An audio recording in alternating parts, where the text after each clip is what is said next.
What's going on, guys? G2 here with 3-putt bogey, and this is part 3, our final resolution, the conclusion of our Maltby TS4 Graphite shaft build. If you missed part 1, it's going to be right here. I will link it, and then right after part 1, I will link part 2 if you haven't seen that either. And if you haven't seen those and you're here right now, you really got, you came in at the good time, right? You just get to see the results, which is, if you're like me and you don't, get it done, get it over, get it quick. So we're going to be going into all of the finishing touches that we are doing on this build. The Maltby custom color paint fill, the finishing of ferrules, making sure our lengths and swing weights are good, installing grips, and maybe a couple hits out in my backyard into the woods just to see how they feel, because it is way too hot to be going to the range right now. So let's get into the video and put this build to bed. Be the right club today. Yes! Beautiful. Oh, that's nice.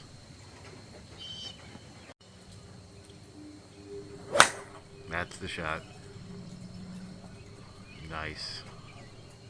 About 24 hours later, everything's had a full cure. Again, we always check our epoxy. Nice and hard. We know we got a great set on that epoxy. That's why we keep it. So I went and I verified lengths after everything is now assembled, and we're all good across the board. So everything is fine. The tip added on there,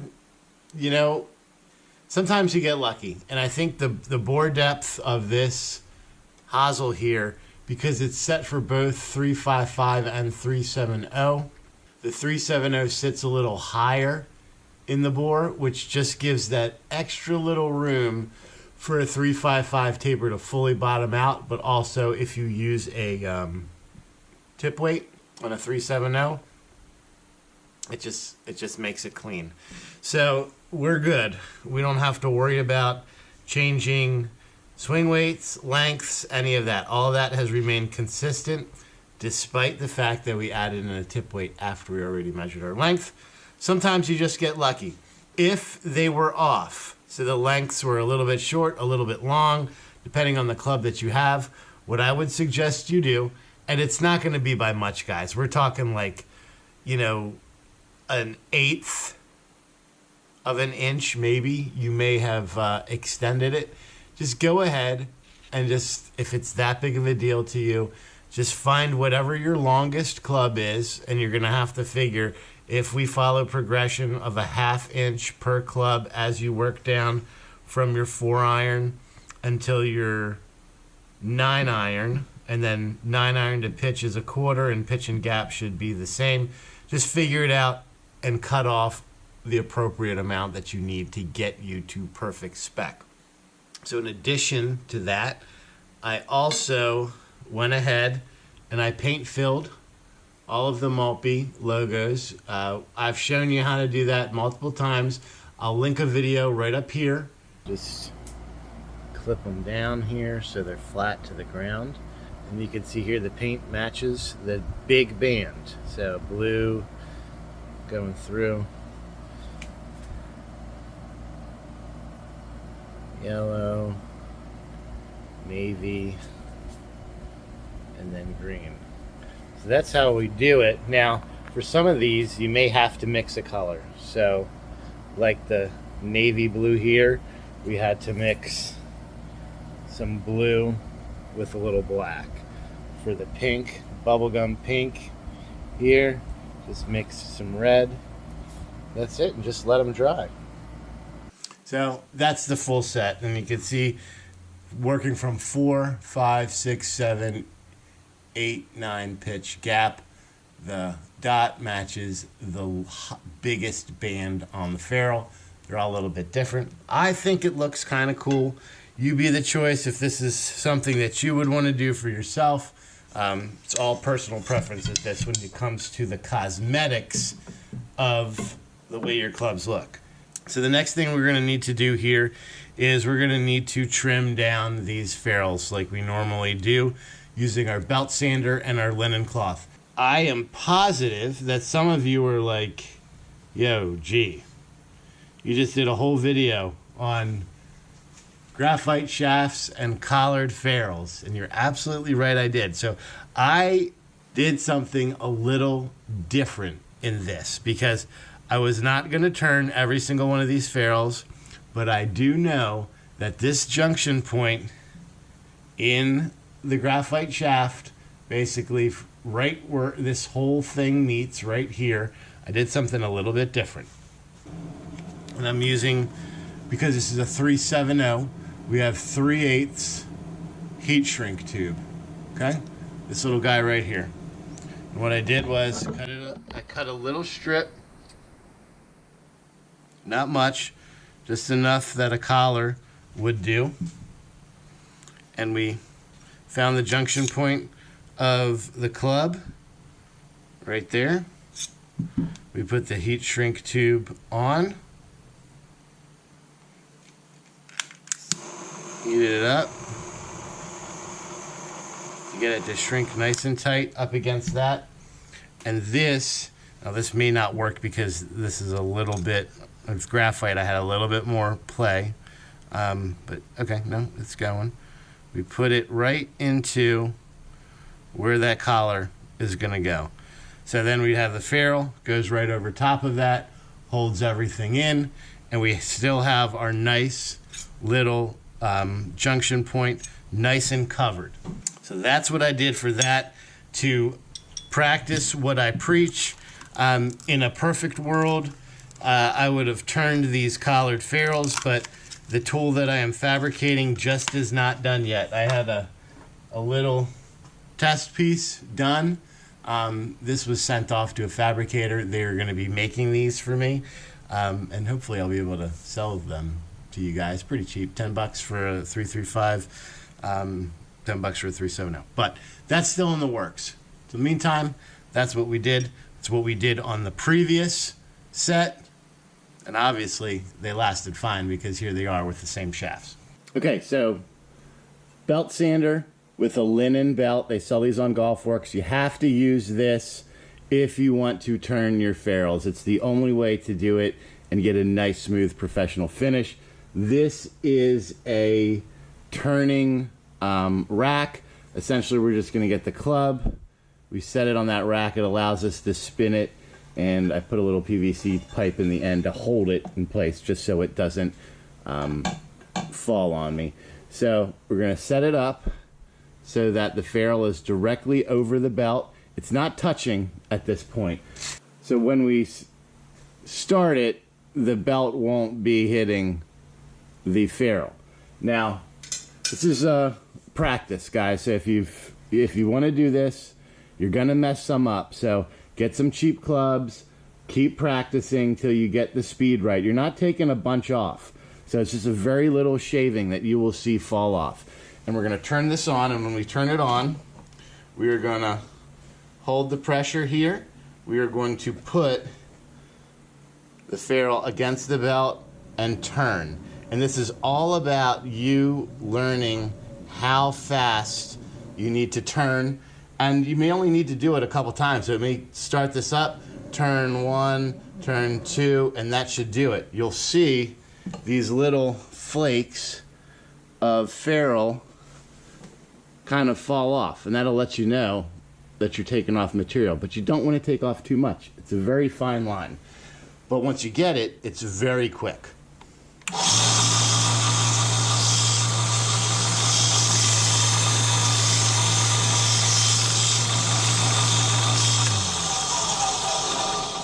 And that's it. And this is our shaving from that. That's all we took off. And now we have a nice, smooth line transition from the ferrule to the club head. All right, so now with all of our ferrules nice and trimmed down and evened up, we're going to go ahead and put our final finish on these. And all this is just acetone and it's going to give a nice sheen. They still look pretty great the way that they are. This is just one of those final little steps that you do to give it the best quality finish you can. So you can get some acetone. I use a low lint cloth. This is a bed sheet, and you want to be a little, you know, use a lot of acetone here. And we're going to rub this just like so, and it's going to take down any of those milling marks that we may have had and give a nice gloss finish to the ferrule. You can see, nice and shiny. So once you have all of your clubs finished with the acetone, I get a nice clean piece of t-shirt, old t-shirt, and we're just going to do a polish. Grab our t-shirt, make sure that that acetone is flashed off on this, right? We don't want it to be still wet. And you're going to hold it and just spin the club around. And we're putting good pressure on that ferrule, and this is just going to give it a little polished finish. You could do this on a buffing wheel. Buffing wheel gets a little too fast, too hot, too quick for me. This is safe. And then, man, look at this guy now. Just look at that line, that shine line all the way through. That's how we do it. All right, cool. So finish the rest of these up, and then we are on to grips and final reveal. We're going to put them on using air because we want to be able to take them off maybe if we need to change swing weights, or maybe it's too thick of a tape or whatever it is. So I like always doing a first build before someone has even hit these using air. Once we get everything nice and tight to where they like it, then we can go and do a permanent grip on them. But this just makes it easier if you need to do any modifications, because Phil has never hit these clubs. He's actually never hit graphite irons ever. So, you know, he may absolutely hate the shaft, and we have to go back to a steel. So this just will ensure that we can save the grips, right? Air, compressor with the nozzle here. We've got this setup at Harbor Freight was like $8. Compressor $60, long hose $20. You're going to put that into the grip, pump the air, and then just work this, centering everything up the shaft. These shafts were nice because they had really clear markings on the top for center, so we're pretty much dead square on this. We'll give it just a little check to make sure that's pretty good. So these are all done. A couple of you have asked me in the past, if I'm using air, why do I use solvent? And I only use a very little bit of solvent, and it's just I dip the tip of the grip into the solvent just to make it a little easier to start onto the shaft, and then we just push it all the way up. So here we go. We are all done. This is where we're at. These are a mid-sized grip, so a little bit thicker. It's not the camera. They have a nice soft feel. They're not hard at all. Kind of like I don't know, they're like a soft tour velvet. They're nice. Good tack. So these are all done. And ferrules came out great. The dots all match the ferrules. We're using these black NV 85 gram stiff shafts, but also remember, we tip weighted to account for the mid-size grip and to get him to that C5 to C6 swing weight that he likes. If we had not tip weighted these and just done them the way that they are, these would have come in the neighborhood of like a B4 to B5, 6. So we brought them up an entire from a B to a C. And even with adding this on, it would probably taken it lower than a B4, B5. So that's why it's important to kind of find your swing weight, what works for you. Everyone is different. In irons, I'm like a D4. Phil likes a C5. It's personal preference. It's based on your tempo, your transition, how you attack the golf ball, what you like to feel. All those things go into finding your perfect swing weight, and the only way you can do that is by having you know, 3 or 4 clubs, exactly set up, exactly the same way, and then just manipulating the swing weight in each to find out which best suits your tempo. It's an experience for sure, but once you find it, it's amazing how consistent your swing is. Because you don't need to swing harder, you don't need to take a little bit off of it. You can go with full confidence with your swing exactly the way you want it to be every single time and know that the club is going to be where you think it is and feel the way you want it to. So swing weight is important. I think this was a pretty cool set. Now again, these are graphite shafts. Phil has never hit graphite shafts ever. He's never hit these clubs, period. So he may absolutely hate this shaft. We may have to go to a steel. I mean, he's in a, what is he, in a dynamic gold S300 in black, or is what the other set we made for him, stiff flex. I want to say it's a 115 gram shaft. This is significantly lighter, but we tip weighted to kind of match it up. But that's also why we used air. So in the future, if we need to do any changes to this until we get him just right for his swing, we can save the grip. I mean, these grips were pretty pricey, so we can save the grips.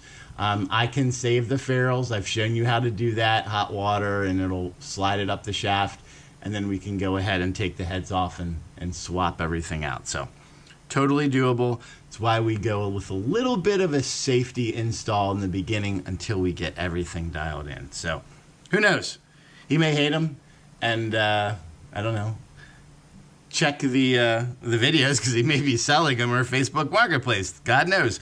If you have any questions, leave them in the comment below. I really enjoyed this build. I really love the different colored ferrules for each club. I think it's very personalized, very unique, and these grips are from Stick Grips. These are called the Flamingo Mid. These are pretty cool. They scream like that 1950s Miami vibe, or if you've ever stayed at the Flamingo in Las Vegas, I'm sorry for you. Back in the day, it was nice. Now, not so much. But that's the vibe I'm getting from these. Really, really cool. So until next time, make sure you swing as hard as you can, just in case you hit the ball. G2 out.